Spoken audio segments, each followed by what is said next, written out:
Amigos, estamos en Diálogo y Debate con Alan Rivera. ¿Cómo estás, Alan? ¿Qué tal? Víctor, qué gusto verte. Alan ha publicado Ilegales, verdades y mentiras en un país de inmigrantes. La inmigración es un problema global. Perú no escapa a eso. 5 millones de venezolanos están fuera de su país, sí. 1 millón en Perú, 2,5 millones en Colombia. Cuéntanos cuál es la tesis central de tu libro.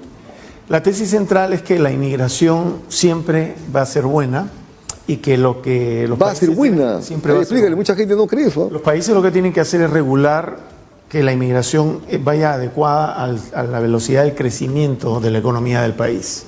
O sea, las leyes no deben ser creadas para tratar de regular el flujo de la inmigración, sino para facilitarlo, para evitar que se ralentice y se distorsione, porque el mercado laboral es un mercado que funciona por la misma ley de oferta y demanda como funciona el mercado de otros productos, con variaciones. O sea, los gobiernos tendrían la responsabilidad de organizar, planificar, programar una especie de reciclaje de los inmigrantes. De tratar de ubicar por las capacidades en determinados lugares. Por ejemplo, si nosotros tenemos un país centralista, donde todo es Lima, pero tienes Trujillo, Arequipa, Tacna, Moquegua, otras ciudades, Cajamarca, donde tú puedes mandar inmigrantes que tengan cierta capacidad para empezar a descentralizar ahí.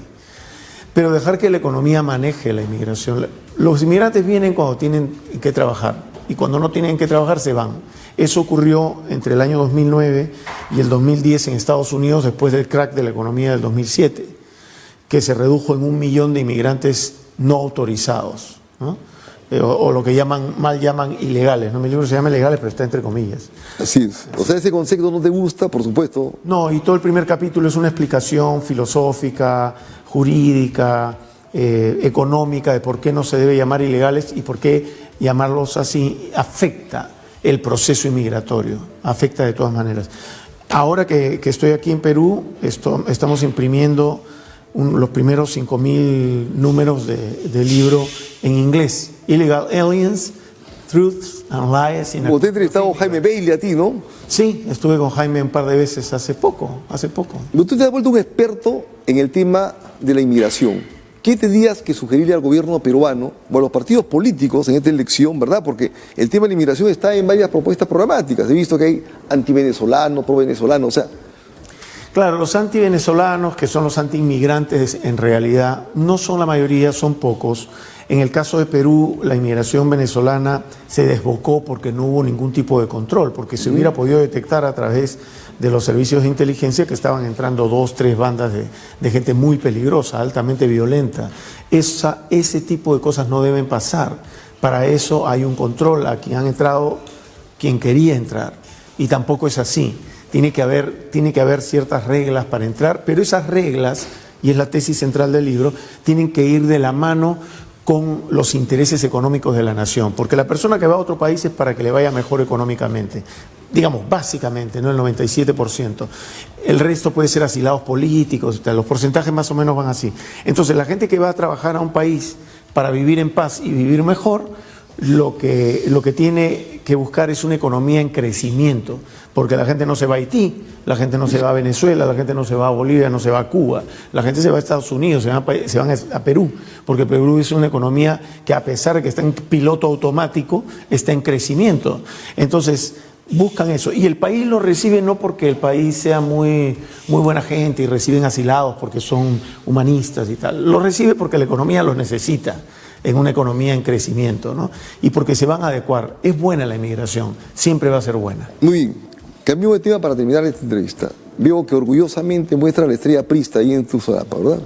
¿Qué piensas tú de el último congreso del Partido Aprista, ¿verdad? Ajá. Y de la elección de candidatos al Congreso de la República?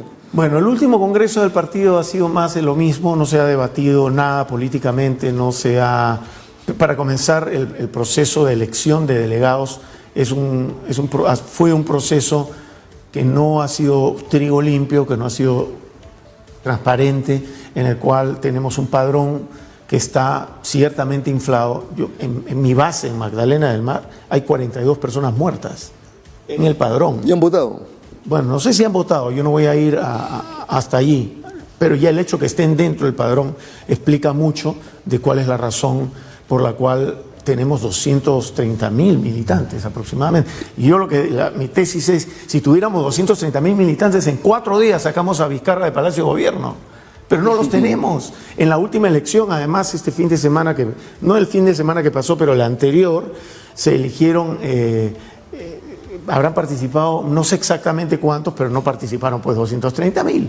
Y se han tardado una eternidad para poder dar los resultados que al final no se conocen exactamente cuántos votos sacó cada uno. Escucho algunas entrevistas tuyas en otro medio de comunicación. Sintetízanos tu propuesta para el partido aprista. ¿Cuál es el esquema que tú tienes para el APRA? Yo creo que el partido tiene que volver a Haya de la Torre. Voy a tratar de ser lo más rápido posible. El APRA tiene 2 etapas y se está formando la tercera. La primera etapa fue Haya de la Torre hasta el día que murió y se genera una crisis. La crisis tiene un proceso de resolución y luego de la crisis se resolvió y emergió Alan García, una personalidad realmente avasallante, un líder brillante, un hombre que era más caudillo quizá que líder. En el caso de Haya de la Torre, él no quería que le digan caudillo, sí, y él se preocupó más del instrumento de transformación, es decir, del APRA. En el caso de Alan se preocupa de llegar al poder, no tanto del instrumento de transformación. Y entonces hay un descuido. Yo no estoy juzgando si lo hizo a propósito, no lo hizo a propósito, si hizo bien o hizo mal. Es simplemente el partido se dejó llevar por una estructura que devino en electoral y se perdieron muchas cosas que acá atrás en la primera etapa estaban muy buenas para poder lograr políticos con un nivel que puedan convencer y persuadir a la población y lograr transformar la conciencia del pueblo, llegar a la conciencia del pueblo, como decía Haya de la Torre. Luego de esta, entonces, segunda gran etapa histórica, con el lamentable fallecimiento del compañero Alan García, pasamos a una tercera etapa, pero estamos en un momento de crisis, donde va a haber una resolución de esa crisis. En esa crisis los 2 actores principales que están contendiendo son, como lo vemos en los medios de comunicación, Mauricio Mulder y Jorge el Castillo. Pero la no se agota, creo, como Andrés Townsend y Armando Villanueva lo fueron en un momento. Pero aparte de esos actores, ¿hay más actores? O sea, tú ves que hay jóvenes emergentes. Sí, hay muchísimos. Estuve en Trujillo el fin de semana para inaugurar la escuela de cuadros Haya Vuelve. Y esa es la acción que estamos tomando con un grupo de compañeros, la mayoría del norte del país, muy jóvenes, muy jóvenes. Todos son menores de 30 años, hay gente de 28, 22, 18 años. Muchachitos que vienen de familias apristas y otros que no, pero quieren saber lo que es el aprismo y quieren hacer política porque tienen esa tendencia natural hacia la política. Y nosotros tenemos que volver a ser el partido escuela. Por eso hemos creado la escuela de cuadros Haya Vuelve, que tiene 3 módulos: aprismo 1, aprismo 2 y aprismo 3, en diferentes niveles, con profesores apristas, pero también profesores que probablemente no sean del APRA, porque de lo que se trata es de impartir conocimiento para que la juventud y también los no cronológicamente, si no son jóvenes pero tienen el espíritu joven y quieren aprender, pues van a participar. Las inscripciones comienzan en diciembre y el primer módulo comienza el 22 de febrero, el Día de la Fraternidad, el 22 de febrero del 2020. Nosotros no estamos interesados en cuestiones electorales dentro del partido, porque eso solito va a decantar. Yo lo que digo es que se van a fagocitar. Muy bien. Cuando termine ese proceso, esa crisis, la resolución va a venir con los compañeros que trabajen y que hagan cosas, porque no se puede tener un partido político sin tomar acciones, ¿ok? La última, te pido. La política es un acto de amor al prójimo. Y esa es nuestra visión, esa es la visión de la Escuela de Cuadros Haya Vuelve. Enseñar, orientar a los políticos del APRA a que amen al prójimo, porque la política es un acto de entrega y de servicio y no para servirse de ella. Muy bien.